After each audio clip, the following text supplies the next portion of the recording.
either the lavalier to be used as an input or like from here. I'll just do it from here, So so I'm from going to here, be so quick. Yeah, so from here. And I think Nick can do it from here, too. Let's see if he's okay.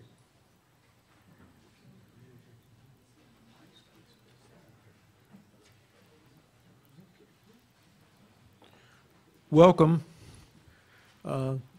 AMS Review Forum. Manjit and I want to welcome you. Manjit gets a lot of the credit for the idea of doing this as he became editor of AMS Review, and one of the first things he talked about is furthering conceptual and theoretical development in the discipline, and in addition, being the first journal that in marketing that's devoted entirely to these very important concepts that have been neglected in our discipline. This is the first AMS Marketing Theory Forum. We think there's going to be one every year. And so we really want to welcome you, and we have an incredible lineup of panels that Manjit's going to talk about in a few minutes. But first, I would like to welcome Nick Phillipson. He is the editorial director for Springer, our publisher, and I think he's going to be able to tell you a little bit about AMS Review and where we are right now. Come on up, Nick.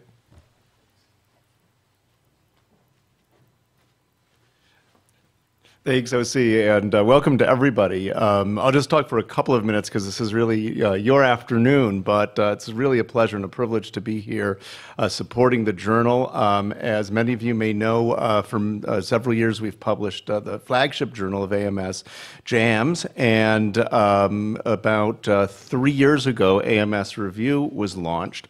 And this is a really exciting adventure. You may think it's easy to launch a journal, but it's actually very difficult. And it takes a lot of people contributing and doing a lot of things. And we very much thank everybody for your contributions. Just by way of background, Springer was founded in 1842. And we're the world's largest scientific book publisher, publishing between 6,000 and 7,000 books a year in all areas of science. And this world's second largest publisher of scholarly journals. The largest rhymes with Elsevier, but I don't think we'll ever catch up to them, but we do publish about 2,500 scholarly journals as well. So we have very, very strong global reach, and it's our pleasure to have AMS Review as part of the portfolio and applying all of our resources to make sure it's very successful. So as you may know, a couple of years ago when we started the journal with Bob Peterson and Vicki Crittenden, they put in a lot of sweat and tears to get it off the ground, and we're absolutely delighted that Manjit is now taking the mantle. He already has many exciting ideas for taking the journal forward, both in terms of editorial development and in terms of promotion and outreach to the community. And so this is a great way to spread the word and get people excited. We're very, very supportive of the entire mission of the journal and looking forward to the afternoon and then the many, many years ahead. So thanks very much, and it's my pleasure to formally introduce Manjit Yadav, the editor-in-chief of AMS Review.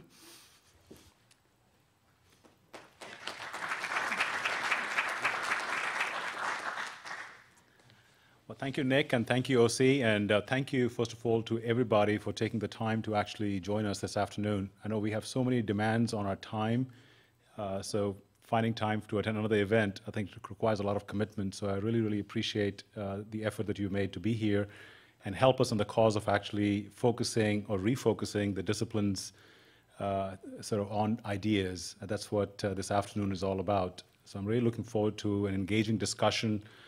We have an excellent lineup of speakers. I think this afternoon we have 3 panels, as well as our keynote speaker, Shelby Hunt. And I'm going to actually sort of start by introducing Shelby, a person, as they say, who requires no introduction.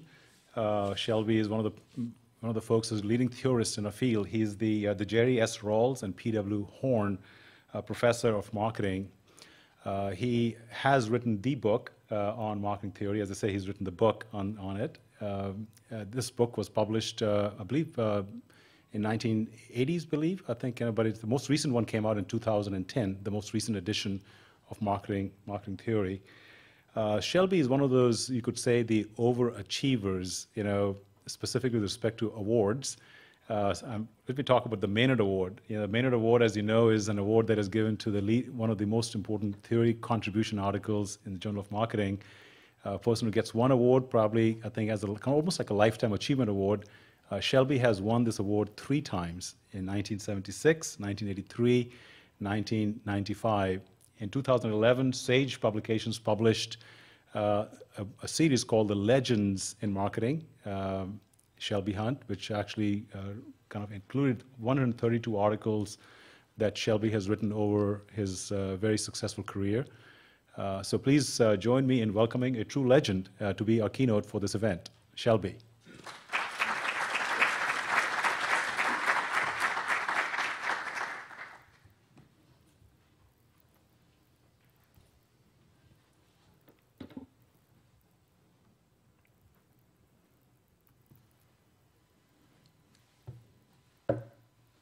Thank you. Am I on? I'm not on. I am on? Okay. Good afternoon.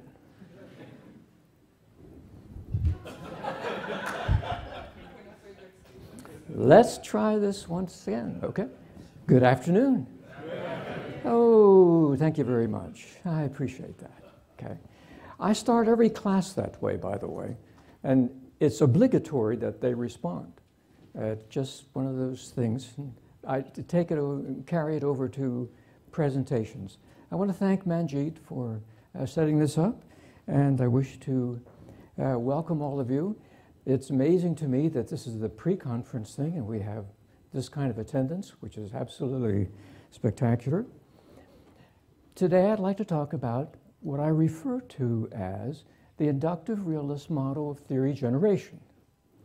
Now, in a few minutes, I'll talk about 7 particular questions about the model and my 7, at least temporary answers to them.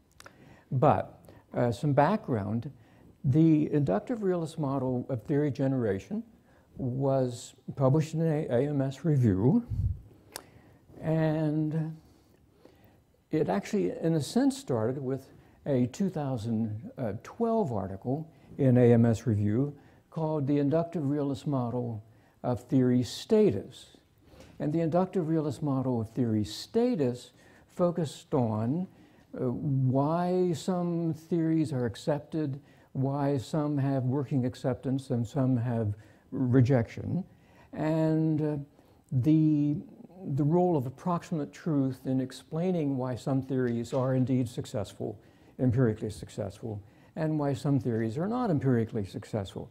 Now, the key thing about this model, which again appeared in AMS Review in 2012, was it begins with theory proposals. It begins with theory proposals and then goes onward. And after the publication of Manjit Yadav's piece and some other cues, I began to think, well, why am I starting there? Why am I not starting the model before theories are proposed and try to understand what comes before theory proposals? So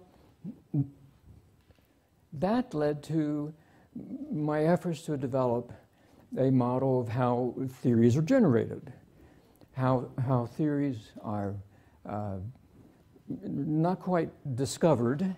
That's not quite the proper language, but we'll call it discovered for now. But how are they generated? And what I decided to do was I wanted the model of theory generation to draw on the inductive realist model of theory status, which we just talked about. That's one of the things I wanted it to do. And secondly, I wanted it to draw on the philosophy of science works of the people who are referred, the philosophers of science, known as the Friends of Discovery. You can take those who work in the area of philosophy of science, and there's a group of them, rather significant group. Come on in, welcome, welcome. Have a seat, just take one. You can have mine too, I'm not using it right now. There's a group known as the Friends of Discovery who looks systematically at how theories are proposed, how they're generated, how they're developed. So I wanted to draw on the Friends of Discovery. I wanted the model to bridge the gap between the context of discovery and the context of justification, which I first introduced to the marketing literature in 1976 in what is often referred to as the Little Green Book, okay? That O.C. chuckles, because that's the one he had to read.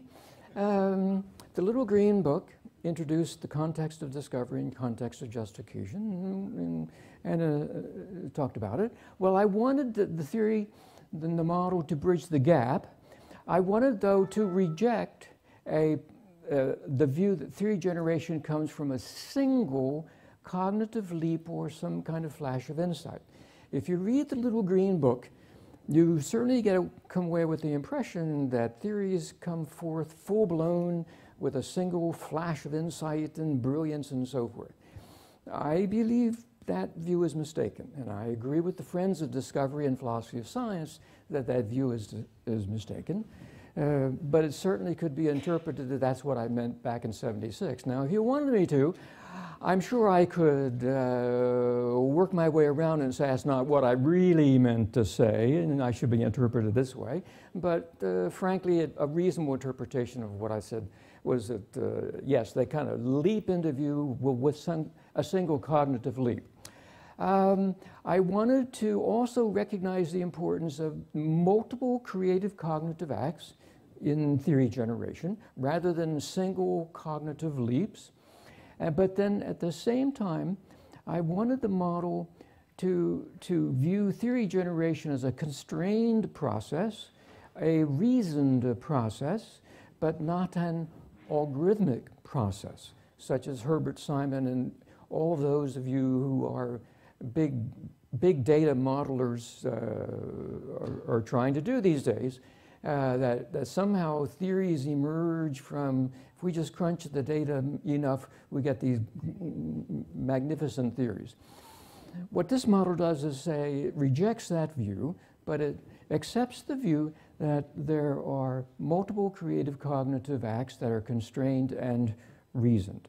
Now, this is the model that AMS Review published in 2013.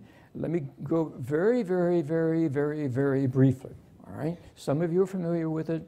Many of you, probably this is the first time you've ever seen it. It starts with current disciplinary knowledge. We have the marketing discipline, we have certain theories, we have certain law-like generalizations, we have certain explanations. The disciplinary knowledge is often about entities, things like firms, things like attitudes and so forth. These entities have attributes.